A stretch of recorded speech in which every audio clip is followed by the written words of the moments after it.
Namaskar and welcome to Road to Raisena, a special program that traces the journey of Her Excellency, the President of India, Srimati Pratibha Devi Singh Patil, her personal and political story. Her foray into politics after much reluctance, followed by half a century of political accomplishments, culminating in her rise to the highest office of the country, the office of that of the President of India.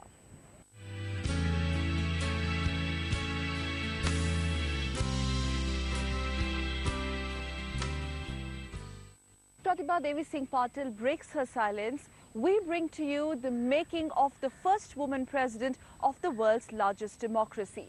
Road to Raisena, the untold story of Thai.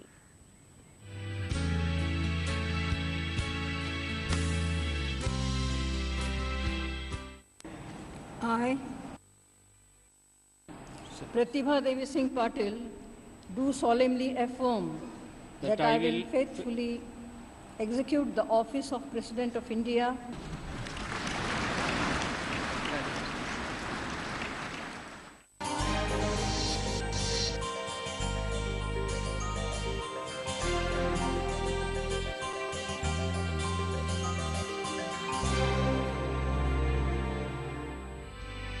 The road to Raisena originated from Tonk district in Rajasthan way back in 18th century.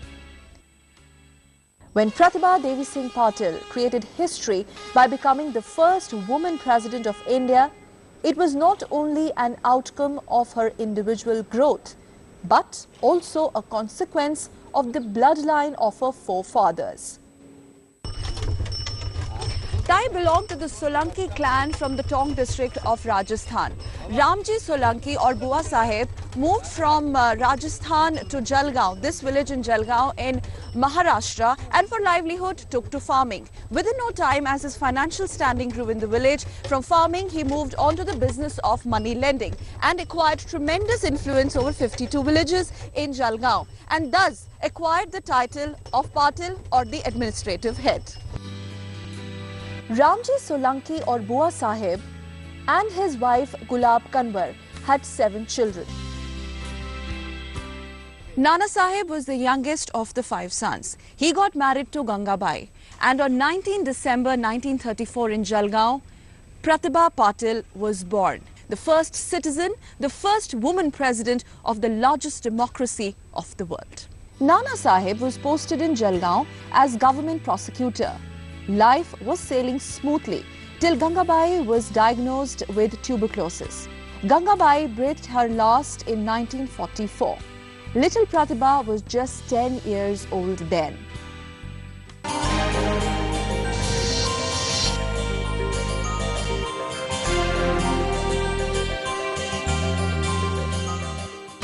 This is RR Vidyalaya, the only English medium school in Jalgaon in 1950s. This was the school that in generations to come was destined to produce the first woman head of the state. This is the original structure of RR Vidyalaya, which was called then the New English School.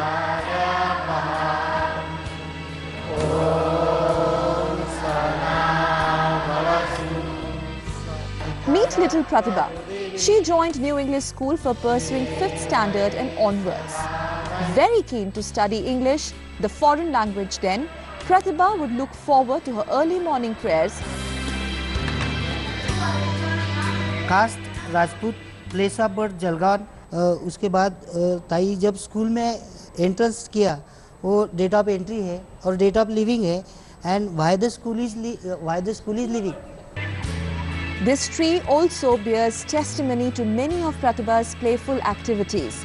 Going back 7 decades, the favorite hotspot where Pratibha and her friends would spend hours together perched there, climbing trees, which little Pratibha was most adept in. Now, it was time to move on to next level, move on to college.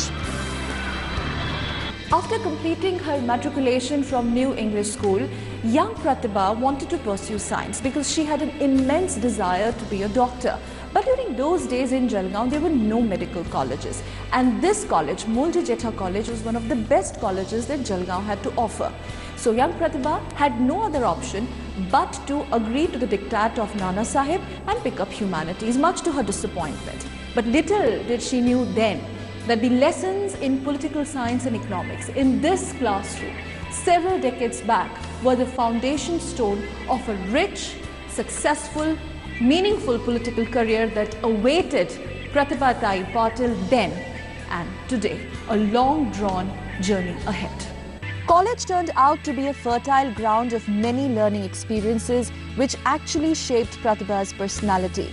A young girl in her teens, clad in cotton sari, a student of humanities, had to adhere to strict rules set by Nana Sahib back home. Besides academics, it was table tennis that made Pratibha more popular in college. The Jalgaon pair defeated their Nagar rivals.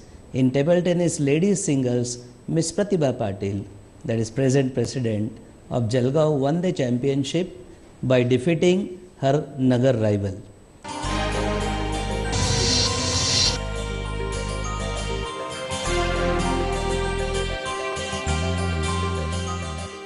Several decades back in 1962, a chance discussion took place in this very room between Nana Sahib, Tai's father, and Sonu Singh Anna Patil, who was a very close family friend. The discussion was about initiating Tai in politics, but the first step was basically planning that she would address Kshatriya Mahasabha in Charlesgaon, much to the resentment of Tai because she was not very keen then. And to quote Nana Sahib, in those days he said here in this room that I must fortify and strengthen her wings so that Pratibha would fly high, unquote. And fly she did. The naive and inexperienced Pratibha, who always led a very sheltered life, was unconsciously getting geared for rigors of politics. Had it not been for her father, she would not have realized she was made for things bigger. There was a lot of reluctance on your part. Yes. In fact, you flatly refused. Yes. And then they persuaded you. Your family again persuaded you. Then when you said yes, you thought, okay, let me say yes. I might not even get a ticket. That's true. The tickets were declared, my name was there. You expected? No, I didn't expect. But then you see, I got the ticket. No, I didn't know what I did. I was not able to guess what is in his mind. But you never wanted it also. In my mind, yes. I would not have felt sorry if they had denied the ticket. Now you realize there's no going back. There's no looking back. Now let me be prepared for that.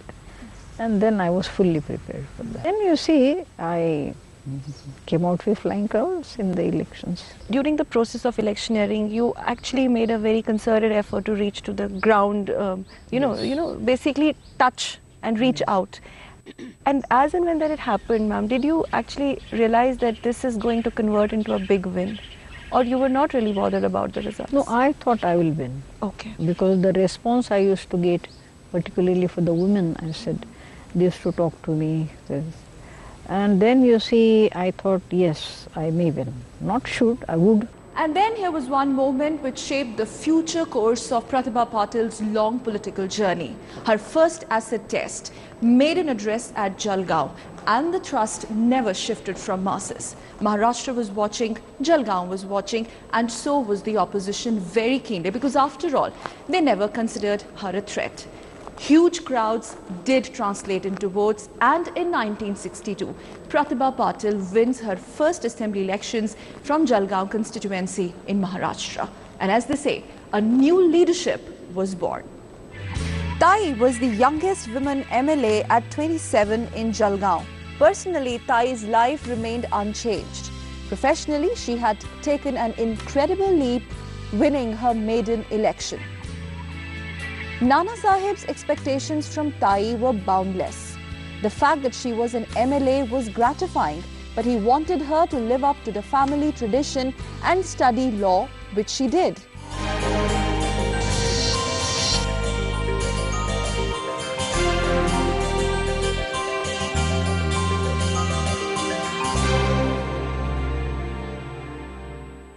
While Tai's political career was gaining momentum, Nana Sahib, her father, and her brothers were working on her marriage. I had told my father that I will marry whichever place or whichever boy you select for me. I have no problem. But then there are my two conditions. One is that no dowry. If you give dowry to somebody, then I am not going to marry. And secondly, they should allow me to continue in my political career.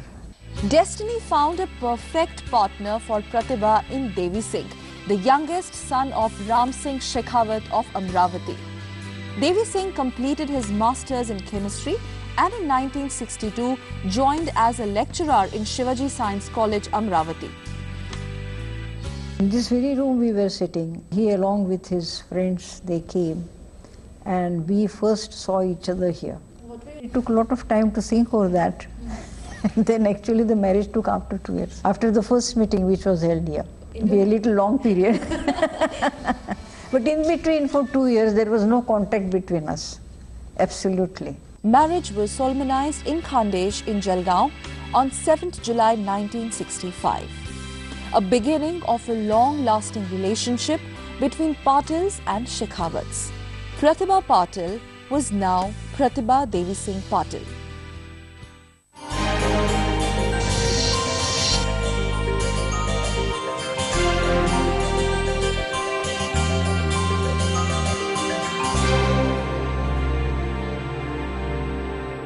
Clash of Titans is inevitable when there are two towering personalities in the family, and the probability becomes all the more greater when both are temperamentally different. While Tai was more tactful, yielding and subtle, Devi Singh was little short-tempered, unequivocal and adamant at times.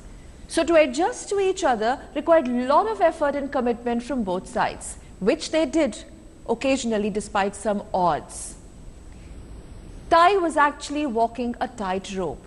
She had to balance her political commitments and her duties back home as a dutiful wife and a doting mother. My parent side, that is her in-laws side, they were not negative or they were not very, say, opposed to her contesting the election. Both were keen to lead well-settled life, and this was bound to be difficult. Tai's official commitments necessitated her to travel to Mumbai and her constituency, while Devi Singh remained preoccupied with his work. It was time now to start a family. On August 14, 1966, Tai gave birth to Rajendra, and soon after that, she was to face assembly elections. She felt she was doing injustice to either of her responsibilities. At this juncture, Tai took a big decision, the decision of quitting her political career. See, when the 1967 elections came, I had my son. I was very young. I discussed with my husband what to do. So he advised me that I should not contest it because the child is very small.